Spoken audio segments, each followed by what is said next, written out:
Je voulais que Jérémy me présente, s'il vous plaît, un manga français, parce que j'en entends pas assez parler des mangas français. Voilà, donc est-ce que tu pourrais, s'il te plaît, abreuver ma soif de connaissances avec oui. une petite présentation aux Abreuver petits ta oignons, s'il te plaît. soif. Oui, tout à fait.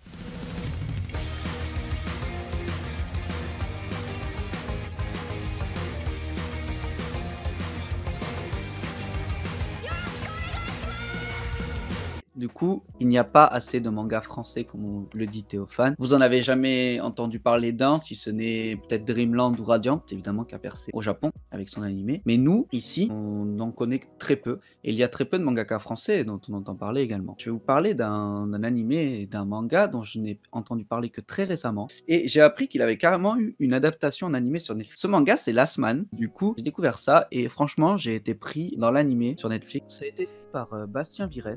On voit tout de suite que ce manga n'est pas fait au Japon. Je trouve vraiment qu'on retrouve un style qui est plus propre, on va dire, à la BD. Peut-être, je sais pas si ça va interloquer certains comme ça m'a interloqué, mais on voit que les espaces entre les différentes cases sont plus fins, on voit que les dessins sont plus simples. Moi, je trouve que ça m'a beaucoup plus fait penser à la BD, il y a plus de texte, je sais pas comment l'expliquer, mais ça m'a beaucoup fait penser à la BD qu'au manga. Dans tous les cas, ça ne change rien au fait que Last Man est une dinguerie qu'il faut absolument découvrir. Donc, qu'est-ce que c'est Last Man? C'est l'histoire en manga, on va parler pour l'instant du manga, c'est l'histoire d'un jeune homme, Adrien, qui veut participer à un tournoi, on va dire un tournoi un peu magique. Jusque-là, très classique. Il est dans la Vallée des Rois. Dans la Vallée des Rois, c'est un univers, une sorte de ville très connue, où on sait que la magie existe. Voilà, pas besoin de se cacher, les jeunes apprennent à utiliser la magie et participent au grand tournoi qui est une grande fête, évidemment, dans tout le village, où il y a le roi et la reine qui sont conviés. Et le jeune Adrien, il s'est entraîné énormément pour essayer de participer à ce tournoi. Et malheureusement, au moment où il va participer à ce tournoi, le jeune Adrien perd son partenaire, qui est pris de vomissements parce qu'il a mangé quelque chose de pas frais, ou une excuse bidon un peu comme ça, et il se retrouve sans partenaire. Et c'est là qu'il croise la route d'un boxeur qui s'appelle Richard Aldana. C'est un gars qui se bat juste à la force de ses poings, sans magie, et qui est un peu un thug, qui ne respecte pas forcément les règles.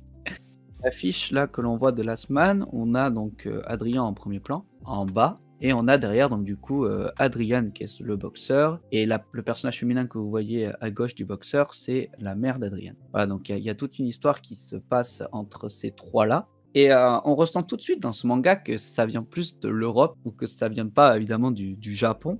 Parce qu'il y a beaucoup plus de références ou de points de culture, comme par exemple les cours ou le goûter par exemple, que l'on connaît nous en France. Et il y a notamment les deux personnages en haut à droite là que vous voyez qui sont deux antagonistes à un moment d'un combat. Et normalement ces deux personnages vous font penser à quelqu'un. Et c'est vraiment, moi ça m'a choqué quand j'ai lu ça. Et c'est vraiment...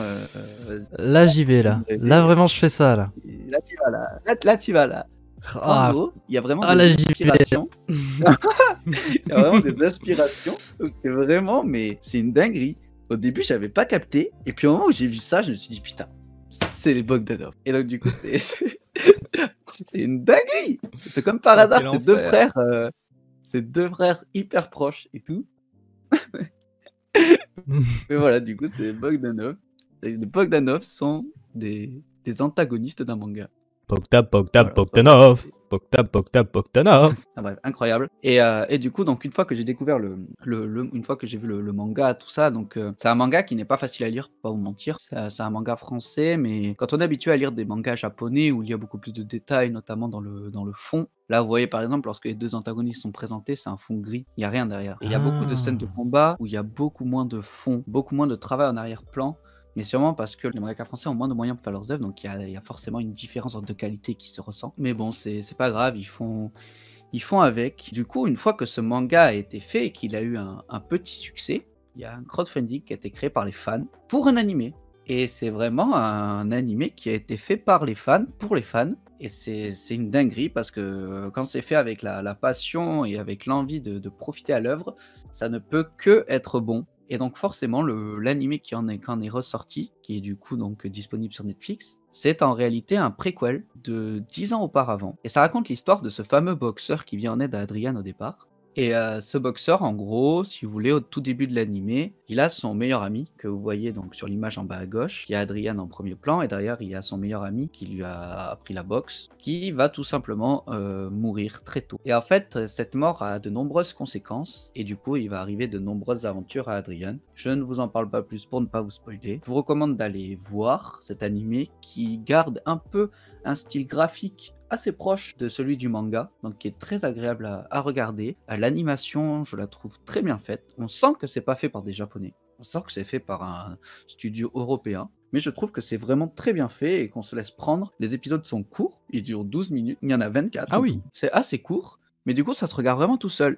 Il y a un très bon rythme. Il se peut qu'il y ait 1 à 2 coupures, genre avec une sorte du nom de générique qui apparaît, et ça dure genre 15 secondes, et ça met du rythme dans l'animé, c'est très très bien fait. Voilà, c'est quelque chose que je vous conseille énormément. Si vous voulez acheter le manga français. Attends. On a Quentin qui tient peut-être un truc là. On a Black Agera qui vient nous dire est-ce que Adrian et le boxeur, ça serait pas une petite ref à Rocky? Rien, hein. Il tient un truc là. Sûrement. On peut faire des rapprochements. Mais alors, par rapport à Rocky, Franchement, c'est possible. je t'invite à te faire ton avis en regardant l'animé. Mais Ouais. peut-être. T'as regardé Pas possible. l'animé ou t'avais commencé à lire les mangas aussi? J'ai regardé les deux, oui, pour avoir un avis. Et en fait, je m'attendais à ce que ce soit la même chose, les deux. Et en fait, pas du tout. Donc, j'ai été agréablement surpris de voir ça. Donc, si vous voulez lire le manga français, il est dispo, il y a 12 tomes. C'est les éditions Casterman. Il y a 12 tomes et je vous le conseille parce qu'il a eu quand même de nombreux prix. Il a eu des prix notamment au festival d'Angoulême de 2016. Le prix Universalis, c'est un des meilleurs prix de manga du festival. Ça marche. Donc voilà, c'est une œuvre quand même de qualité que je vous conseille. Faudra peut-être que je le regarde. Si on a un petit projet sur le manga français, écoutez, va peut-être falloir que je m'y mette. Je vais le regarder. On sent que les Français ont du potentiel. En réalité. Nos Français ont du talent. C'est juste que les... Non mais vraiment, hein. En fait, on a tellement été bercé par le...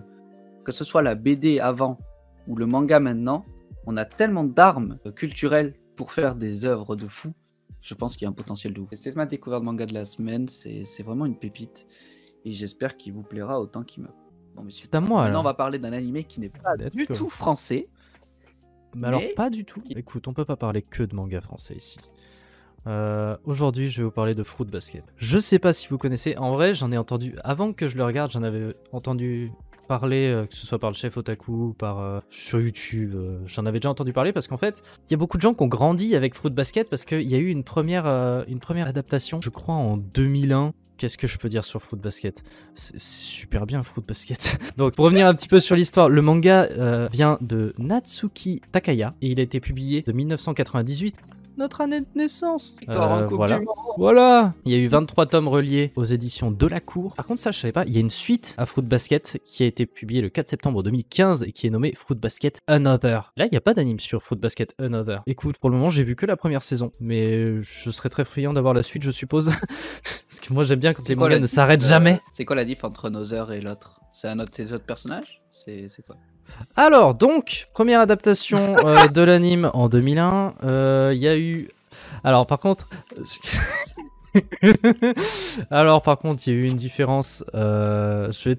Écoute, tu parlais de différence. Je vais te parler un petit peu de différence entre l'adaptation de 2001 et une nouvelle adaptation qui a été faite en 2019. La première adaptation de 2001, vous pouvez voir déjà le changement de graphisme, 2001 à gauche et 2019 à droite. C'est pas la seule différence. Donc déjà, en vrai, il y a eu un step-up. À droite, c'est quand même sympa. Donc ouais, le manga est très beau dans son ensemble. Donc les différences de graphisme, autre différence, c'est que la version de 2001, il n'y a qu'une saison. Une saison de 26 épisodes qui était très tournée gag et humour.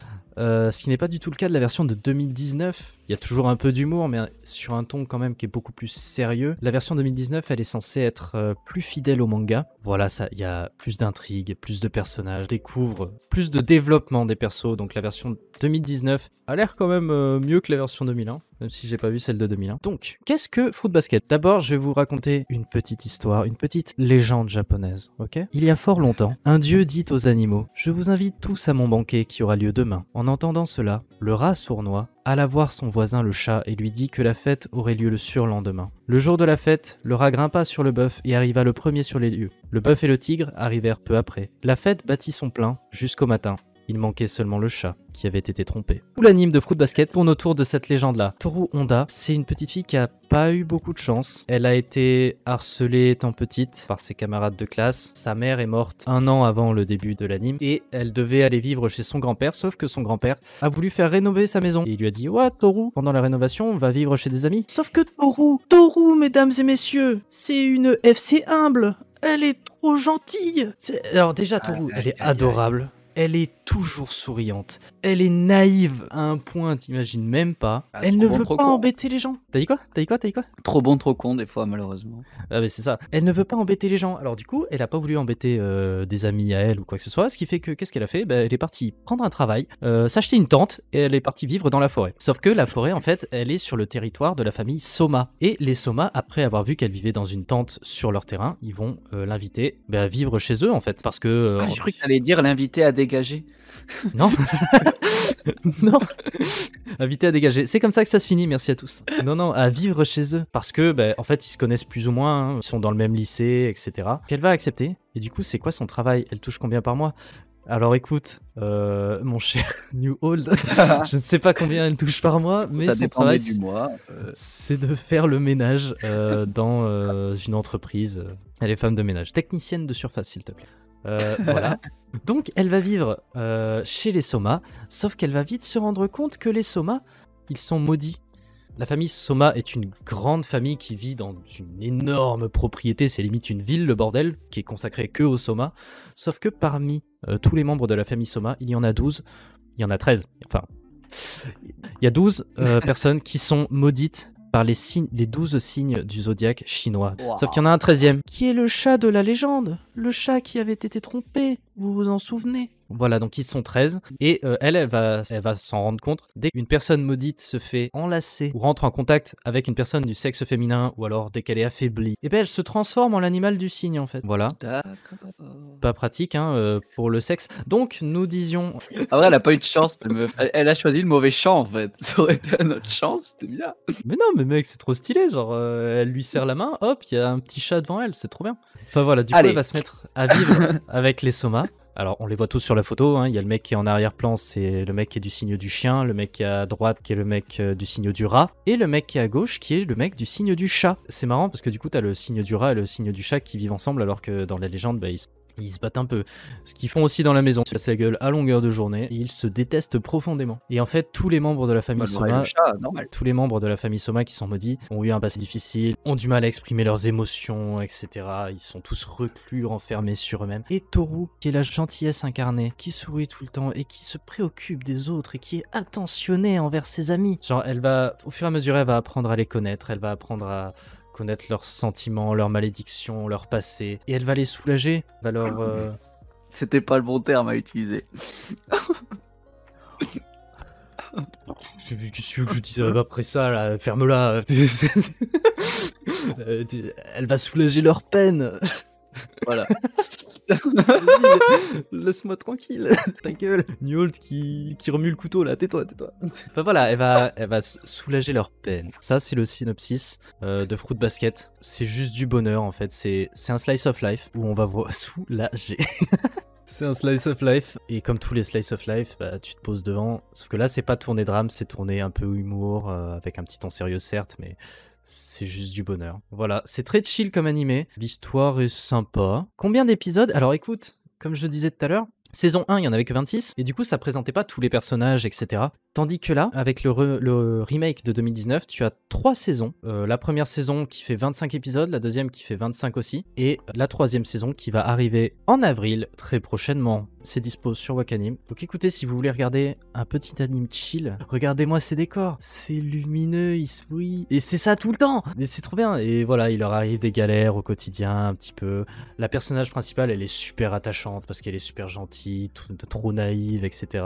On apprend petit à petit à connaître sa mère à travers les flashbacks. On apprend à connaître ses amis. Elle s'est liée avec des gens qui eux aussi ont un passé un petit peu difficile. Genre je sais qu'il y en a une ancienne qui était une putain de rebelle qui cassait la gueule à tout le monde le soir alors qu'elle était en CM2. Il y en a une autre qui a des problèmes psychologiques. Genre elle a des pouvoirs, elle peut manipuler des ondes chez des personnes. Genre elle capte des ondes, c'est bizarre. Tu les vois évoluer et c'est sympa. Voilà. Cet animé, il a pour genre comédie, drame, fantastique, romance, school life, shoujo, slice of life surnaturel, et il aborde les thèmes de animaux, école, famille, malédiction, mythologie, quotidien, triangle amoureux. Merci Francis. Il y a une ref. Il y a une ref. Il y a une à- ref. Il y a une ref. Est-ce que vous avez la ref? Dites-le dans le chat. Je pense qu'il y Personne en n'a la a ref. qui ont la ref. Je pense qu'il y en a qui ont la ref. Bah, très bien. Donc écoute, je C'est vous le deux des- conseille. deux Je sais pas si toi découvertes, t'aimes bien les slice of life un petit peu détente comme ça? Ouais, j'aime bien. J'aime bien les Slice of Life, c'est trop bien. De temps en temps, c'est trop bien. T'as juste à te laisser bercer. Ah mais de ouf, mais avant d'aller dormir mec, on a eu une petite semaine un peu surchargée, hein, on s'est donné comme jamais, mais le soir tu vas t'endormir, Ouais. tu regardes un petit épisode de Fruit Basket, tu prends ta tasse de thé, tu mets du bonheur dedans et tu bois, c'est trop bien, franchement, j'adore. Voilà, c'était nos 2 petites découvertes, donc j'espère qu'elles vous ont plu, on va sûrement les monter et les mettre en rediffusion sur YouTube.